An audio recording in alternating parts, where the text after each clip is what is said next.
Chapter 4. That night was memorable for what I chose then to believe pure hallucination. It began, literally, with a step on the stair some time after I had gone to bed. I listened for a moment, to hear it again. Then I slipped out of bed, made my way in the dark to the door, and opened it just enough to enable me to look out. The cleaning woman had just passed my door, bound for the ground floor. I backed into my room at once, fumbled my way to my dressing gown and my bag. I had not had occasion to use it before, and let myself out of the room, bent upon facing the woman at her work.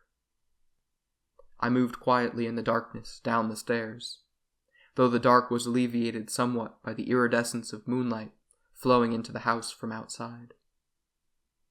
Not quite midway down, I experienced that curious sensation I had known previously, of being watched. I turned. There in the well of glowing darkness, behind and a little above me, hung the spectral likeness of great-uncle Uriah Garrison, something as ephemeral as air.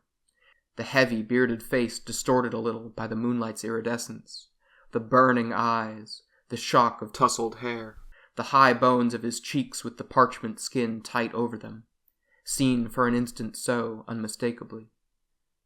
Then it collapsed like a pricked balloon and vanished, save for a thin, serpentine coil or rope of some dark substance, which seemed to flow, writhing and turning, down the stairs to where I stood, until it, too, disappeared like smoke. I stood frozen with terror, until reason reasserted control. I told myself I had had a hallucination of a kind not to be entirely unexpected, in view of my concern during the day about my great-uncle and his curious preoccupations, though I should have thought this more likely to have occurred in dream than in a vision while awake. But at this moment, too, I questioned the degree of my wakefulness. I had to think what I was doing on the stairs, and remembered the cleaning woman. I had an impulse to return to my room and go to sleep, but I would not. I pulled myself together and went on. There was a light in the kitchen, a lamp burning dimly and low by the glow of it. I crept silently towards the kitchen and stood where I could look in. The woman was there, cleaning, as always. Now was the time to front her directly and demand an accounting of her presence. But something held me where I was. Something about the woman repelled me. Something other stirred my memories, and I remembered that other woman I had seen there in the years of my childhood. Slowly, certainly, I became aware that they were one and the same. The woman's impassive, expressionless face was unchanged over 20 years or more. Her actions were mechanical, and she seemed even to be wearing the same clothing. And intuitively I knew that this was the woman whose body I had felt beside me on the bed in the night.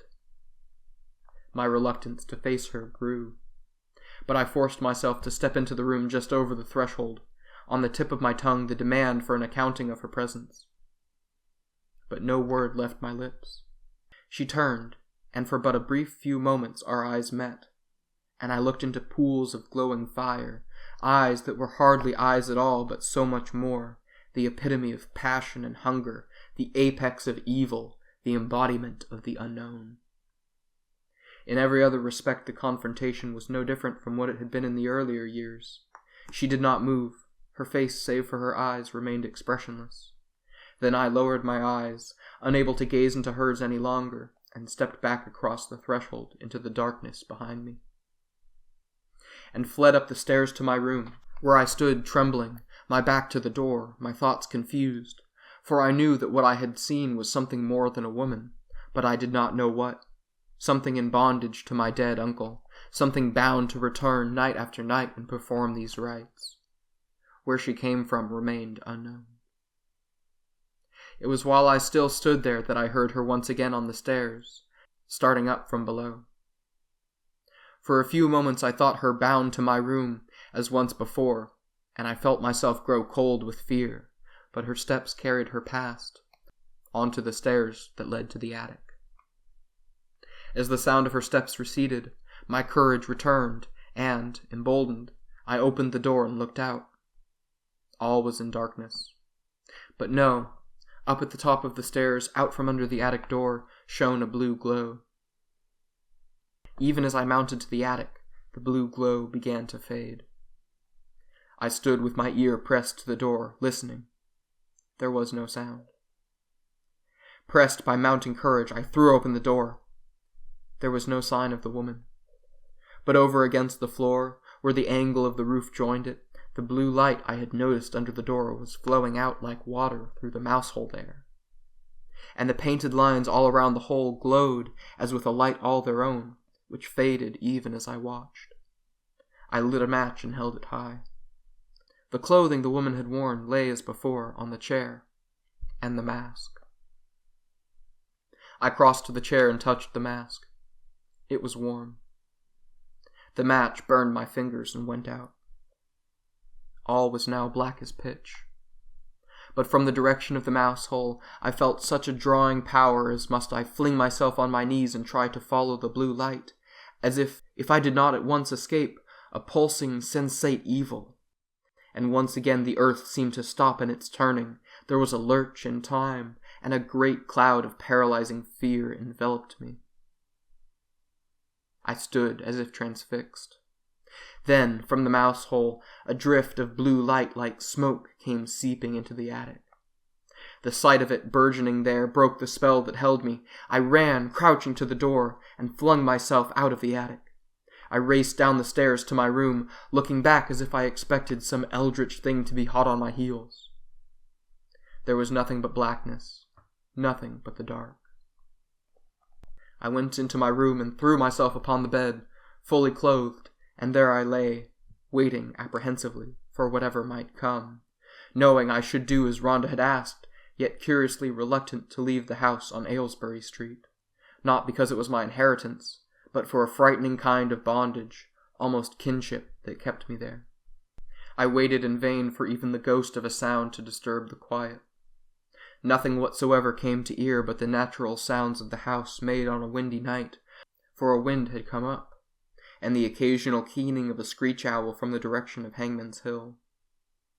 And presently I slept, fully clothed as I was, and in my sleep I dreamed that the blue light burgeoned and mushroomed into the attic, came flowing down the stairs and into the room where I lay, and out of the mouse hole at the apex of the angle of the roof and floor came to swell and grow the figures of the cleaning woman, now clad and rubber masked, now hideous with age, now naked and beautiful as a young woman, and beside her, my great-uncle Uriah Garrison, invading the house and the room, and at last me, a dream from which I woke, bathed in perspiration on the edge of dawn which lay pale blue in the room, before it gave way to the roseate hue of the morning sky. What kept me awake, exhausted as I was the pounding at the outside door. I struggled to my feet and made my way to the door. Rhoda stood there. "Adam!" she cried. "You look terrible." "Go away," I said. "We don't need you."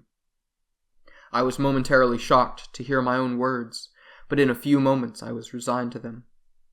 I began to understand that I meant them. I resented Rhoda's interference, as if she thought I could not take care of myself.